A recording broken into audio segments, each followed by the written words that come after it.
guys, balik lagi di Suara Kita Aksi Nyata. Bincang inspiratif CPNS, sigap dan andal. Bareng saya Alam, host kalian. Hari ini, kita bakal ngobrolin materi super penting dari agenda 1 Latsar CPNS. Udah ada 4 teman kita, ada Lani, Marsha, Aldi, dan Ali. Apa kabar semua? Langsung saja kita mulai ya. Pembahasan kita hari ini terbagi menjadi 3 modul utama. Wawasan kebangsaan, analisis isu kontemporer, algoritma kebangsaan, dan teknik analisis isu. Kita mulai dari yang pertama.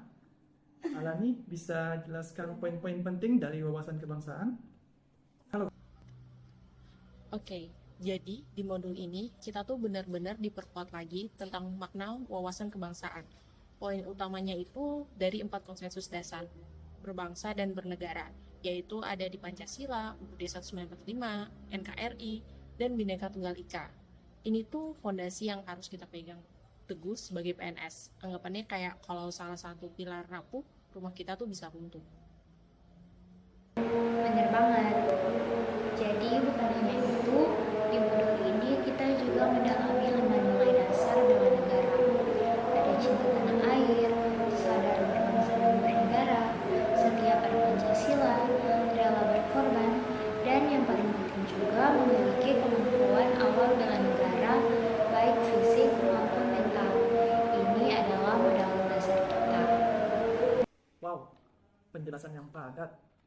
Lalu, bagaimana ASN mengamalkan semua ini di tempat kerja ya? Boleh dong Lani, minta pendapatnya? Sebagai ASN, kita tuh perekat dan pemersatu bangsa. Kita harus menjaga netralitas dan profesionalisme. Wawasan kebangsaan dan nilai-nilai bela negara itu merupakan panduan agar kita tuh nggak terpecah belah oleh isu-isu sara atau kepentingan politik. Setiap tugas yang kita laksanakan, mulai dari melayani masyarakat hingga menjaga etika di kantor, itu merupakan wujud nyata dari bela negara. Nah, nilai-nilai ini tuh menjadi kompas moral kita. Luar biasa. Jadi, wawasan kebangsaan dan nilai-nilai bela negara itu adalah fondasi yang kokoh bagi kita. Tapi kan fondasi ini tidak akan berguna jika tidak kita terapkan untuk menghadapi realita di sekitar kita. Nah, betul banget tuh. Itu sebabnya modul kedua ini sangat penting. Kita nggak bisa menutup mata dari tantangan yang ada. Nah, hari kedua ini yang agak unik. Karena kita diajak melihat bela negara dari kacamata yang luas. Apalagi dalam menghadapi isu-isu kontemporer. Siapa nih yang mau cerita? Jadi aku mau cerita, di hari kedua ini kita diajak ngerti kalau bela negara itu juga butuh kesiapan, bukan cuma kesiapan fisik, tapi juga kesiapan mental kita. Nah, agenda ini ngebekalin kita biar bisa siap menghadapi isu kontemporer dengan tetap berpegang pada nilai-nilai kebangsaan. Wah, berarti nggak cuma dituntut kuat nasionalis ya, tapi juga harus tangguh secara emosional dan profesional. Bener banget. Jadi kita harus siap menghadapi realitas seperti tekanan publik, tuntutan kerja, informasi simpang siur. Pokoknya semua masalah itu butuh ketahanan. Dan ketahanan itu dibentuk dari kesadaran diri sebagai bagian dari bangsa. Nah, disinilah pentingnya modal insani. Modal insani kita sebagai ASN berupa modal intelektual, modal emosional, modal sosial, modal ketabahan, modal etika, dan juga modal kesehatan fisik atau jasmani. Tanpa modal insani yang kuat, susah banget buat tetap waras dan tegak di tengah tantangan zaman. Yang aku tangkap juga, kita sebagai ASN bukan cuma bertugas, tapi juga punya tanggung jawab jangka panjang, menjaga stabilitas dan harapan masyarakat. Dan itu semua balik lagi ke nilai bela negara tadi. Wah, keren banget ya. Jadi hari kedua ini semacam pengingat ya. Kalau jadi ASN itu tidak hanya harus tahan banting, tapi juga harus punya hati nurani. Hari ketiga ini yang seru nih. Bahas media sosial, tapi dengan perspektif kebangsaan. Kira-kira ada yang langsung kepikiran gak nih? Langsung kayak, wah ini gue banget nih. Aku ngerasa ketampar halus di materi ini. Dulu tuh aku ngerasa medsos itu urusan pribadi. Tapi ternyata sebagai ASN kita harus bijak banget. Karena apa yang kita posting bisa ngasih pengaruh ke orang lain. Setuju. Bahkan komen dan repost aja bisa ikut ngebentuk opini publik loh. Nah iya, terus dijelasin juga kalau kita justru perlu hadir di dunia digital. Bukan menghindar, tapi mengisi ruang itu dengan konten yang mencerahkan, bukan memecah. Buatku pribadi, algoritma kebangsaan tuh semacam reminder bahwa kita punya kekuatan di ujung jari. Satu klik bisa berdampak luas loh. Kita bisa pilih buat nyebarin hal positif, edukatif, dan yang mempererat persatuan. Atau bahkan sebaliknya, kalau nggak berhati-hati bisa jadi malah ikut nyebar hoax atau ujaran kebencian. Makanya sekarang aku tuh lebih berhati-hati. Bukan karena takut dijudge, tapi karena sadar. Satu klik kecil dari kita bisa jadi awal dari perubahan besar. Jadi yuk bareng-bareng nyebar hal positif, terutama nilai-nilai Pancasila ke ruang digital. Fix. Jadi mulai sekarang postingan kita harus bisa orang makin cinta Indonesia ya. Oke, lanjut ke hari terakhir. Di hari keempat ini menurutku sih paling teknis ya. Tapi juga paling langsung kepake.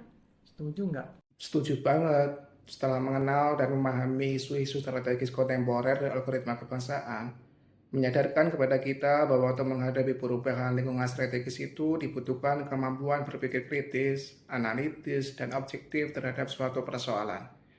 Di sini kita belajar tools kayak problem tree, fishbone diagram, dan analisis SWOT. Yang awalnya kelihatan ribet, tapi ternyata sangat membantu loh buat menganalisis masalah dengan lebih jernih dan terarah. Awalnya aku mikir, ini mah cuma teori, tapi begitu dicoba, ternyata justru jadi peta yang membantu kita buat ngerti akar masalah, bukan cuma gejalanya. Misalnya lewat problem tree, kita bisa bedain mana yang jadi penyebab utama dan mana yang cuma efek turunan. Itu penting banget loh, apalagi kalau kita lagi cari solusi yang tepat sasaran. Fishbone diagram juga keren, karena dia ngajak kita untuk mikir lebih sistematis, gak asal nuding satu penyebab.